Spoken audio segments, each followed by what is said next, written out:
La vie de Sunam commence comme celle de beaucoup, en se préparant à sortir de ces immeubles que tu vois. Mais dès le départ, tu comprends qu'il y a quelque chose de différent. Sa mère est extrêmement attentive envers lui, surtout quand il s'agit de sa médication.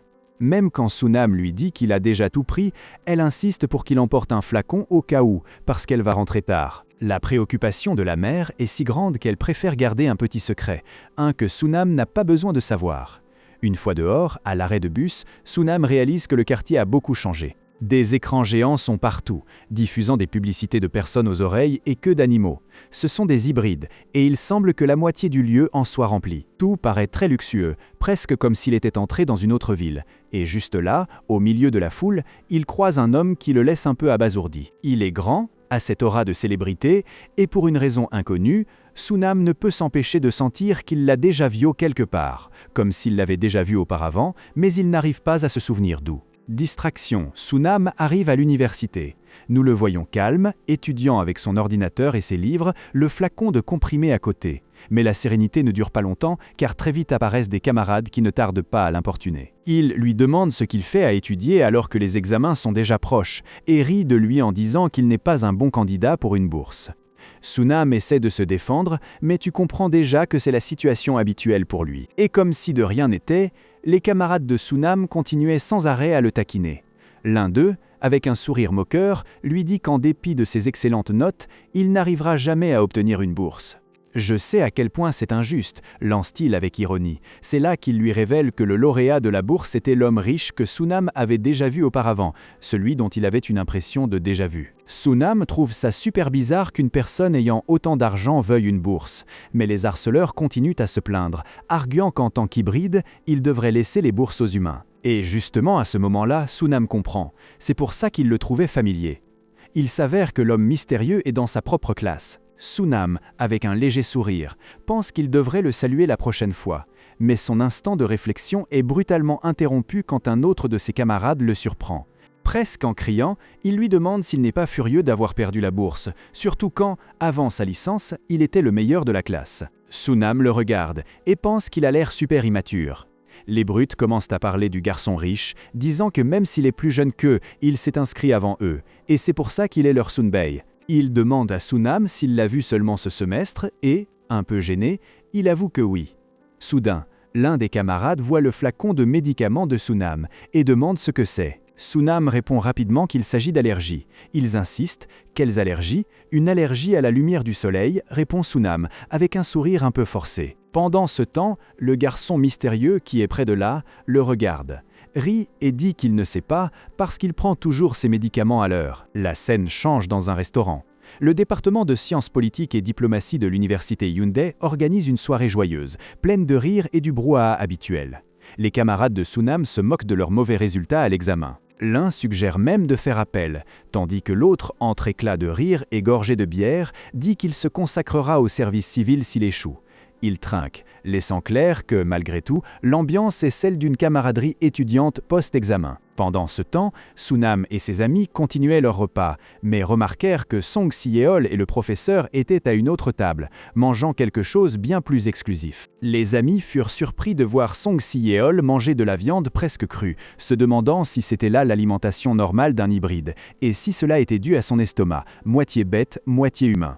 Sunam se demanda si, en tant qu'hybride, il pouvait manger tout cela. La grande question était, quelle sorte de bête serait-il? Soudain, Sunam ressentit une douleur aiguë à la cheville. Tandis que ses amis plaisantaient en disant que Song Si-yeol ressemblait à un carnivore, la douleur devint insoutenable. Ne pouvant plus supporter, Sunam annonça qu'il allait aux toilettes. Ses amis se moquèrent, mais lui, agacé, leur demanda de se taire. Ce qu'il ne s'attendait pas, c'est que dès qu'il se leva, Song Si-yeol se leva aussi et s'excusa dirigea au même endroit, avec un sourire qui ne lui atteignait pas les yeux. Dans la salle de bain, Sunam tremblait. Il ressentait des frissons et une douleur horrible à la cheville, comme si, au moment de croiser le regard de Song Si-yeol, quelque chose s'était déclenché.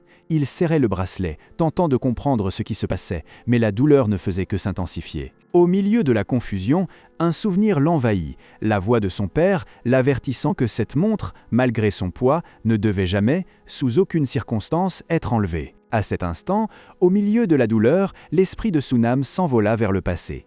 Il se souvient de la voix de son père qui lui expliquait l'importance des lettres cachées sous son montre. Il lui disait que ces marques n'étaient pas seulement quelque chose à protéger, mais qu'elles agissaient comme une alarme, une sorte de bouclier. Qui le protégerait de ses ennemis? Il insistait sur le fait que si la zone des lettres commençait à lui faire mal ou à chauffer, ce serait un signe, qu'un danger était proche. Il devait fuir immédiatement. Son père lui avait posé la main sur la tête, renforçant cet avertissement. Mais maintenant, dans le présent, la situation était complètement différente. La douleur était réelle, intense, et Sunam ne comprenait pas pourquoi cela lui arrivait précisément maintenant. Il serrait son poignet, la sueur froide lui coulant le long du dos, tandis que les petits coups nerveux de sa main résonnaient dans le silence. Soudain, la voix de Song Si-yeol le sortit de son état de transe. Il jeta un œil par le cubicle avec ce sourire énigmatique qui ne lui atteignait pas les yeux. « Quelle surprise de te trouver ici, lui dit-il, d'un ton mêlant moquerie et indifférence. Quel manque d'originalité, tu es comme tous les autres. » « Quelle surprise de te trouver ici, lui dit-il, d'un ton mêlant moquerie et indifférence. Quel manque d'originalité, tu es comme tous les autres. » La douleur à la cheville de Sunam s'intensifia. Les lettres brûlaient. Il tentait de étouffer tout son, se mordant la lèvre et couvrant sa bouche, tandis que la peur envahissait tout son corps. Un bruit métallique le fit sursauter. Song Si-yeol avait frappé la porte du box, comme pour vérifier s'il y avait quelqu'un à l'intérieur. Sunam ressentait un frisson qui lui disait que s'il était découvert, tout allait devenir très mauvais. Ubae, arrête tes jeux et sors tout de suite, lui ordonna Song Si-yeol, sa voix grave résonnant dans la salle de bain. Mais ce qu'il dit ensuite fut ce qui le glaça réellement. Il s'inclina légèrement, son regard intense. « Cette viande de lapin que tu as, laisse-moi en goûter. » Et là, en un clin d'œil, la réalité se déforma. L'esprit de Sunam fut envahi par une vision fugace, troublante, comme si les pensées les plus sombres et prédatrices de Song Si-yeol s'étaient infiltrées dans sa tête. Il vit des éclats d'une intimité dépravée, où une voix séduisante lui murmurait qu'il n'avait pas à être imprudent, que Song Si-yeol aussi goûterait de lui. Juste nous deux, c'était une sensation d'être possédé, d'être désiré d'une manière presque animale, avec la promesse que celui qui arriverait le premier gagnerait. Gagner, une vibration étrange et dominante qui le déstabilisa complètement. Et aussi vite qu'elle était venue, la vision disparut. Sunam revint à la réalité brutale de la salle de bain, son corps tremblait, les lettres sur sa cheville continuaient de brûler à un niveau insoutenable, mais désormais la peur s'était transformée en un terrifiant effroi profond. Sunam restait dans la salle de bain, tout son corps tremblant de peur tandis que la douleur à son poignet le consumait. Il tentait de se calmer, se répétant qu'il ne pouvait pas rester là, paralysé par la peur, mais il sentait son poignet brûler comme s'il était en feu. C'était trop. Il devait s'échapper. Et maintenant? Mais, comme s'il lisait ses pensées, Song Si-yeol était juste derrière lui, calme, le regardant avec une aura un peu inquiétante. Sunam sentait les lettres de son poignet le brûler de plus en plus fort, la douleur lui donnant des frissons. Alors, Song Si-yeol lâcha une phrase qui le glaça. « Tu as 2 lettres sur ce bras. Tu devais être nerveux. » Puis, avec un sourire qui ne lui atteignait pas les yeux, il ajouta « Si je te casse ce bras, c'est terminé pour toi. » Le garçon connaissait non seulement les lettres, mais comprenait leur signification, et l'utilisait pour le menacer. Effrayé, Sunam poussa la porte et tenta de fuir en courant de la salle de bain, mais Song Si-yeol fut plus rapide. Il lui saisit le bras avec une force impressionnante et, d'un seul tirage, il se tourna pour l'écraser contre le mur. Sunam émit un gémissement. Avec un sourire déformé, Song Si-yeol lui demanda « Où crois-tu aller, Ubae? Pourquoi ne t'essaierais-je pas un peu ?» Il s'inclina, ses yeux brillants d'une lumière dorée et prédatrice. « À quel point vas-tu bien savoir, petit insecte faible qui frémit au moindre toucher? J'en suis très curieux. » Sunam ne comprenait pas ce qu'il entendait. Goût? S'insecte? De quoi diable parlait-il? Perdu dans sa confusion, Song Si-yeol s'approcha encore plus et l'embrassa violemment, le laissant sans souffle, ne pouvant émettre qu'un gémissement étouffé alors qu'il tentait vainement de résister, coincé contre le mur. Le baiser continua humide et dominate, tandis que Sunam se débattait, incapable de repousser Si-yeol. Il se sentait complètement piégé, et son esprit hurlait. Pourquoi est-il si fort? Quand Si-yeol finalement se sépara, Sunam haletait, le visage brûlant, encore étourdi. Tout ce qu'il put dire fut « Quoi? Qu'est-ce que tu crois faire ?» Mais Si-yeol ne dit rien, fixant Sunam du regard. Ce dernier, de plus en plus perplexe, demanda « Ai-je fait quelque chose de mal? Ou y a-t-il une autre raison? Pourquoi ne dis-tu rien ?» Le saisit par la sweatshirt. Sunam à peine eut-il le temps de réagir qu'il sentit une douleur aiguë au cou. Si-yeol l'avait mordu. Le sang commença à couler, et Sunam, hurlant de douleur, se débattit désespérément pour s'échapper. « Non, qu'est-ce que tu fais ?» Des larmes se mêlèrent au sang qui gouttait de son cou et de sa main, tombant sur sa chaussure. La réalité s'abattit sur lui avec force. Il avait été mordu. Et pas par n'importe qui, mais par un hybride. Tout avait été si soudain, si brutal. Était-il en train d'être chassé? L'idée le glaça. Hybride. Tout avait été si soudain, si brutal. Était-il en train d'être chassé? L'idée le glaça. Sunam s'effondra au sol, sentant que ses jambes ne le soutenaient plus. Si Yeol, une tache de sang au coin de la bouche, se tourna, émit un grognement sourd, puis s'en alla, le laissant seul dans la salle de bain, blessé et complètement détruit. Il tourna les talons et, avec un grognement sourd, s'en alla simplement, le laissant seul dans la salle de bain, blessé et complètement détruit. Alors que Sunam agonisait sur le sol, la salle de bain s'ouvrit brusquement et un grognement retentit. Un autre hybride, un type grand et musclé, entra dans la salle de bain. Il semblait chercher Si Yeol, car il lui demande directement « Tu es là, tu es enfin sorti.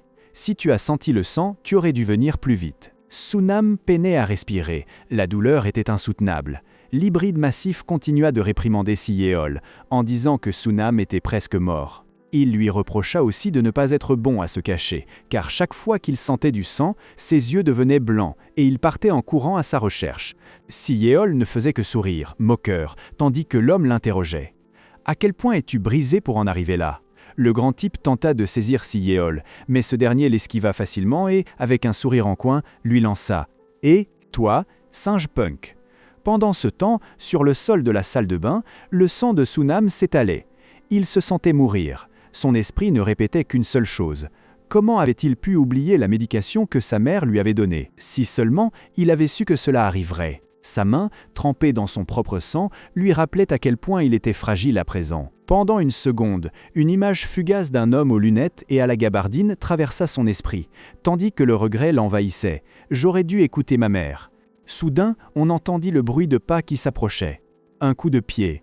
C'était Si Yeol, qui avait maintenant le grand hybride au sol, inconscient. Si Yeol commença à fouiller les poches de l'homme. Avec une expression sérieuse, Si Yeol, regardant le gros hybride inconscient, remarque un texte gravé sur sa poitrine. Il lui faut un moment pour le déchiffrer, mais il parvient à lire Grand Singe. L'hybride commence à bouger, comme s'il allait se réveiller. Mais Si Yeol ne lui accorde pas une seconde. Il le saisit par le cou et, sans hésiter, le fait taire d'un seul coup. Alors que le corps du géant s'effondre au sol, Si Yeol lâche une phrase un peu mystérieuse, comme s'il expliquait que tout cela se déroule selon un manuel établi par le Sénat. Ainsi, l'hybride musclé passe à un meilleur endroit. Après cela, Si Yeol quitte la salle de bain. La scène change complètement et vous vous retrouvez face à une demeure follement luxueuse. Là, un homme âgé fume tranquillement. La ville nocturne en arrière-plan demande à Si Yeol ce qu'il se passe avec les singes de l'école, qu'il trouve un peu découragés ces derniers temps. Le vieil homme, avec un sourire un peu cynique, lui suggère d'aller les chercher, qu'ils ne s'en rendront même pas compte. Si Yeol, assis là, jouant avec un cube de Rubik, lui répond qu'il trouve l'idée intéressante. L'homme plus âgé semble confirmer qu'il avait tout prévu. Si Yeol pense alors que le texte commence à se fissurer et que le mieux est de l'arrêter avant qu'il ne se transforme. L'ancien, sans perdre de temps, poursuivait sa discussion dans sa demeure avec Si Yeol, inquiet parce que l'école était pleine de bons élèves. Il lui disait que, s'il ne faisait rien, bientôt tout le monde sentirait la vérité et deviendrait fou. Si Yeol, avec sa calme habituelle, lui demanda si cela signifiait qu'il parlait d'un singe géant. Sunam apparut, désormais avec des oreilles de chat, tremblant et couvert de sang au cou. Il riait en disant qu'il n'avait jamais vu une paire comme celle-là. Pauvre Sunam, son état semblait s'aggraver, et il peinait à murmurer quelque chose, comme s'il essayait de dire « maman ». Si Yeol n'était pas content de cela et demanda à l'ancien pourquoi il l'avait amené, suggérant de l'envoyer à l'hôpital. Mais l'ancien lui expliqua que Sunam était un hybride impliqué dans l'affaire et qu'il devait recueillir tous les indices du singe qu'il venait de tuer, faisant référence à l'hybride musclé. Cela ne plaisait pas du tout à Si Yeol, qui se prit la tête, disant que cet homme n'avait été utilisé que pour attirer les autres singes. À cet instant, un homme en costume apparut, l'air sérieux, et reprocha à Si Yeol d'avoir attaqué un hybride qui n'était pas sa cible. Il lui expliqua que, en brisant l'accord en tant que membre de haut rang de la chaîne alimentaire, il devrait rendre des comptes devant le Sénat. Si Yeol, défiant, demanda ce qui se passerait s'il ne voulait pas. L'homme lui répondit qu'alors il subirait immédiatement une procédure disciplinaire. Malgré son professionnalisme, l'homme ne put s'empêcher penser « Mais qu'est-ce que ?» tout en lui demandant de coopérer. Face à la situation qui empire, le vieux lui dit à Si Yeol qu'une voiture était déjà prête et qu'il le verrait plus tard. Sunam, la blessure saignant et visiblement affectée, fut monté dans la voiture. Si Yeol, assis à côté de lui dit simplement de dormir. Sunam le regarda, surpris et effrayé, avec des hoquets. Si Yeol lui expliqua qu'il ne voulait pas devoir donner d'explications quand il se réveillerait, donc mieux valait qu'il dorme. Sunam, confus, ressentant une douleur terrible à la gorge et voyant son corps se remodeler, demanda s'il était un hybride. Si Yeol confirma qu'il n'était pas encore en remodelage, mais le vieux de l'autre côté de la voiture précisa qu'ils iraient à l'hôpital, mais d'abord au bâtiment de remodelage, et avant cela, au Sénat. La voiture continuait son chemin, et Sunam, la tête pleine de confusion, ne comprenait toujours pas bien où il était. Il avait beaucoup de questions, et l'une des plus grandes était « Qu'est-ce que le Sénat ?» Si Yeol, sans trop s'attarder, lui expliqua qu'il s'agissait d'un groupe de dirigeants hybrides. Mais Sunam, encore en négation, sentait qu'il ne pouvait pas être une créature entière, une idée que l'ancien fit rapidement vaciller en un simple « Touche tes oreilles avant de dire ça ». L'ancien insista sur le fait qu'il n'y avait plus de retour en arrière, que Sunam devait choisir entre être humain ou bête. La tête de Sunam tournait, il se sentait complètement submergé, alors il demanda à l'ancien s'il pouvait parler. Après cela, comme si le temps s'était accéléré, la prochaine chose que nous savons, c'est que Sunam n'est plus dans la voiture. Il est désormais dans un lit, dans ce qui ressemble à une superbe demeure luxueuse, le cou bandé et un sérum dans le bras. L'ancien, avec un sourire un peu étrange, lui demande s'il a mal.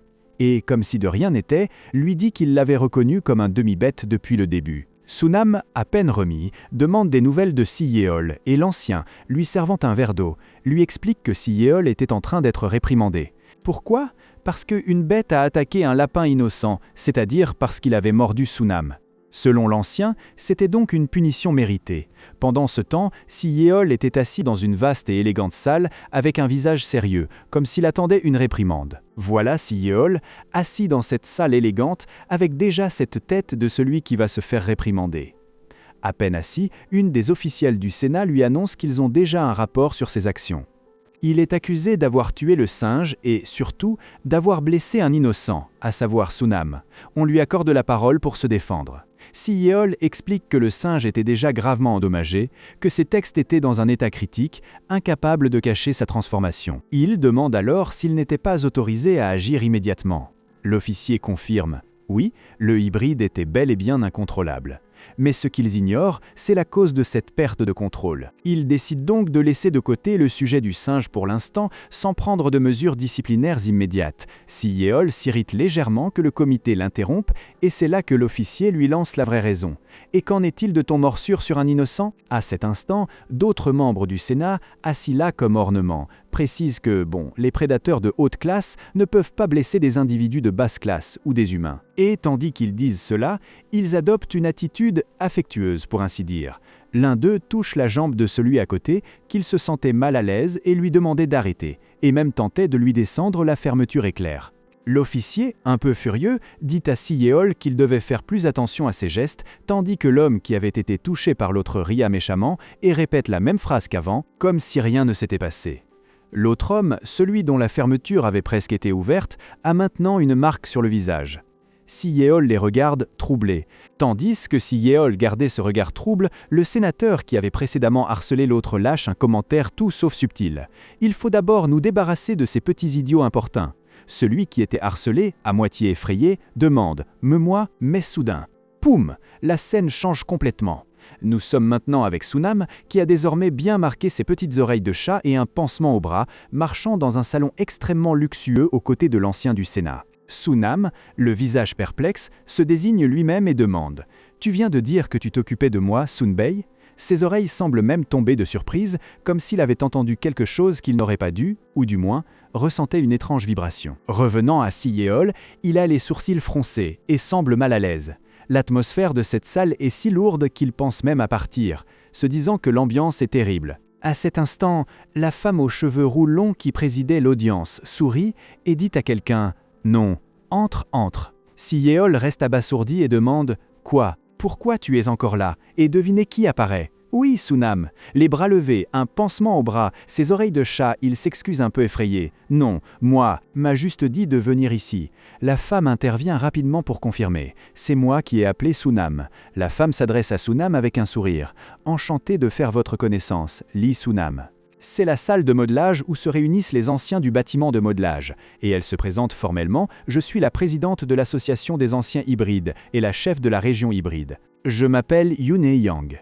Sunam reste totalement choqué, ses oreilles se dressent de surprise, et dans sa tête, il répète « L'ancien, président, le chef de la faction hybride », Yoon Hye-young le coupe et dit « Je serai direct et aller au but. Selon le rapport, tu es un junior du même département universitaire que Si Yeol, c'est bien ça ?» Sunam, nerveux, peine à confirmer. « Quoi ? Oh oui, oui !» En même temps, Si Yeol murmure, furieux. C'est fou dément. Yoon Hye-young, imperturbable, demande à Sunam « Souhaiterais-tu travailler avec nous ?» Si Yeol éclate en l'entendant. Le visage déformé par la colère, il fulmine contre Yoon Hye-young. « De quoi diable parles-tu ?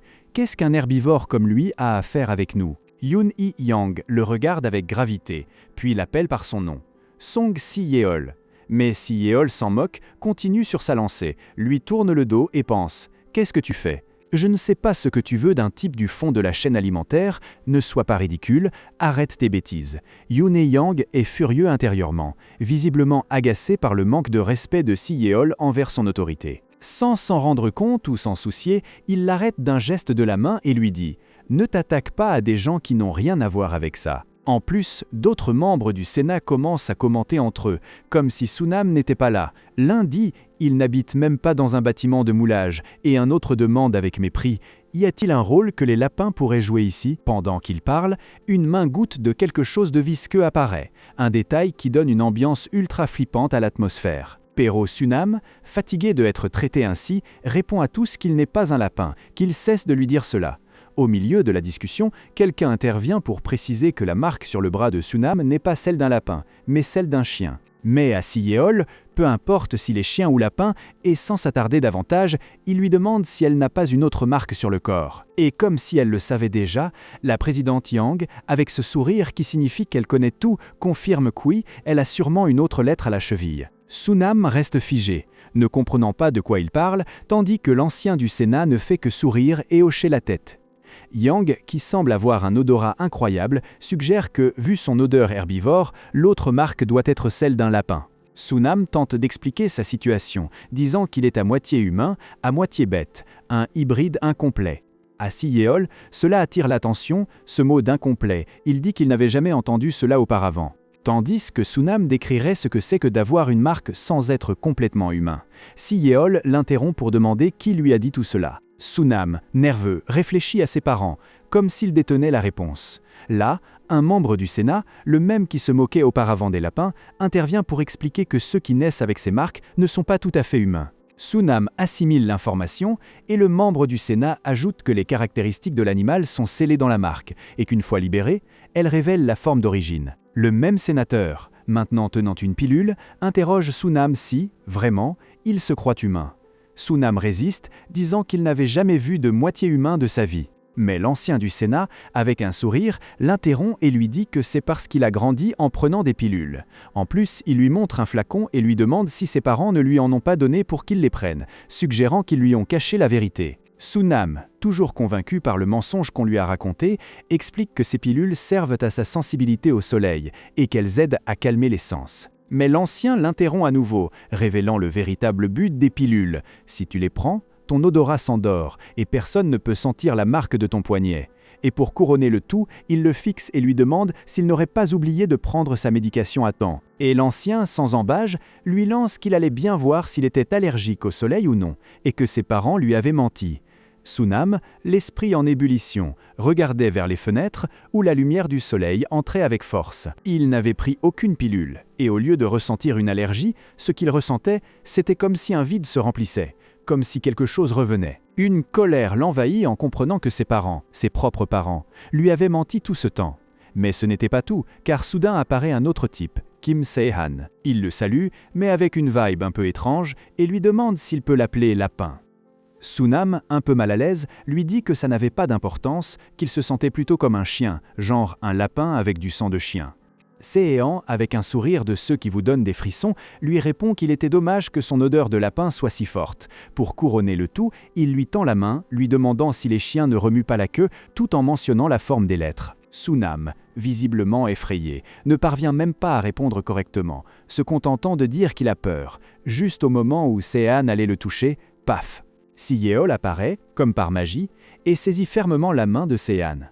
Il lui dit de se laver les mains avant de toucher Sunam, car il sait parfaitement ce que cette main a fait. Seehan, qui est effronté, feint la surprise et demande à Si-Yeol s'il est jaloux ou s'ils ne sont pas de la même école. Si-Yeol, dont le poing serre maintenant le poignet de Seehan, lui demande s'ils sont proches. Seehan, avec un sourire narquois, lui répond qu'au cas où il ne serait pas proche, il n'a qu'à appeler un autre type, Woojin, pour qu'il s'approche de Sunam. Mais Si-Yeol, sans prêter plus d'attention à Seehan, observe la réaction de Sunam, qui s'était couvert la bouche, le visage déformé par un dégoût intense. Et là, Si-Yeol lâche la bombe. Il dit à Seehan que, vu la façon dont Sunam réagit à l'odeur de sperme sur sa main, il semble que ses sens endormis commencent à revenir. Sunam reste choqué par ce que dit Si-Yeol, niant que ce soit le cas, mais les bruits et odeurs autour de lui l'envahissent complètement. Seehan profite de la situation pour se moquer, lui disant que les sens d'un hybride sont épuisants. Sunam est de plus en plus perplexe, ne comprenant pas ce qui lui arrive, tandis que Seehan le taquine en affirmant que son odeur particulière confirme qu'il est une mixture de lapin et chien. Sunam tente de protester, mais Si-Yeol l'interrompt. Seehan, imperturbable, sort son téléphone et passe un appel. Il dit à Sunam qu'il ira bien après l'avoir fait une fois et qu'il va le mettre avec un bon compagnon. Sunam, n'ayant toujours aucune idée de ce que cela veut dire, lui demande ce que cela signifie, mais Seehan se contente de rire et lui dit qu'il est bon de savoir comment jouent les demi-humains. Ensuite, Seehan confirme qu'il parle à Won Woojin et lui fait remarquer qu'il y a beaucoup de choses à apprécier si on est plus sensible qu'un humain. Cet instant précis, des pas fermes annoncent l'arrivée d'un nouveau type, grand et élégant, qui entre dans la salle. Il s'arrête d'abord, comme perplexe, puis aperçoit Si-Yeol et Sunam ensemble. L'homme s'approche de Si-Yeol en lui disant qu'il était justement en train de le chercher. Mais son regard se pose sur Sunam et, avec un rire, remarque qu'il n'avait jamais vu de demi-cône dans la vie réelle. Et, pour couronner le tout, il réalise que l'odeur de Sunam oscille et qu'il est certain que son coccyx s'est déjà transformé en queue de lapin. Le nouveau venu demande à Si-Yeol, auquel il s'adresse comme Young, s'il ne va pas donner ce lapin. Mais Si-Yeol le bloque net en le saisissant par le poignet. Sunam, au milieu de tout ce drame, est complètement submergé, ne comprenant pas du tout ce qui se passe. Alors que Sunam restait totalement submergé entre la honte causée par ses nouvelles oreilles et l'odeur de sa queue qui avait sûrement déjà apparu, il ne parvenait même pas à assimiler ce qui se passait. Le visage écarlate, couvrant sa bouche, il semblait vouloir s'enfoncer sous terre.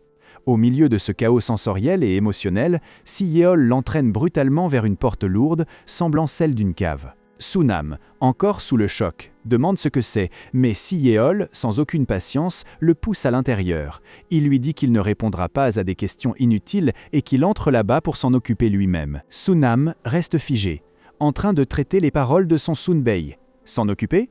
Ici? L'implication était claire, et cela l'embarrassait encore davantage. Si-Yeol, avec une gravité presque effrayante, lui lance soudain. « Je t'ai dit de t'occuper de ça à l'intérieur. Tu ne sais pas te masturber, peut-être » Sunam, entre honte et confusion, balbutie que ce n'est pas ça. Si-Yeol, visiblement irrité, lui demande alors s'il va le faire avec lui, faisant référence à l'autre hybride qu'il avait provoqué plus tôt. Il lui dit que personne ne l'aidera, qu'il doit le faire seul et en finir avec cette affaire. Sunam se couvre le visage des mains, profondément humilié, et ne comprenant pas comment ils en étaient arrivés là. Si-Yeol, soudain calme, lui explique que la porte ne s'ouvre que de l'intérieur, et que, quels que soient les phéromones qu'il puisse sentir ou libérer, personne ne pourrait entrer. C'est un endroit sûr pour faire ça, pour qu'il se libère seul. Sunam ne peut penser que c'est une folie. Il est au bord de la crise de nerfs, sentant qu'il va vraiment devenir fou à cause de toute cette situation. Quelques jours plus tard, la folie ne diminue pas. Allongé dans sa chambre, Sunam essaie de trouver des réponses. Il a un livre sur le visage, un livre qui parle des origines des sémi-humains. Il le soulève, pensif. Il sait qu'il est désormais l'un d'eux, un hybride. Mais l'idée lui semble encore si absurde. Il ne peut pas l'accepter entièrement. Et c'est alors qu'il se souvient. Ses parents, la médecine, l'allergie au soleil.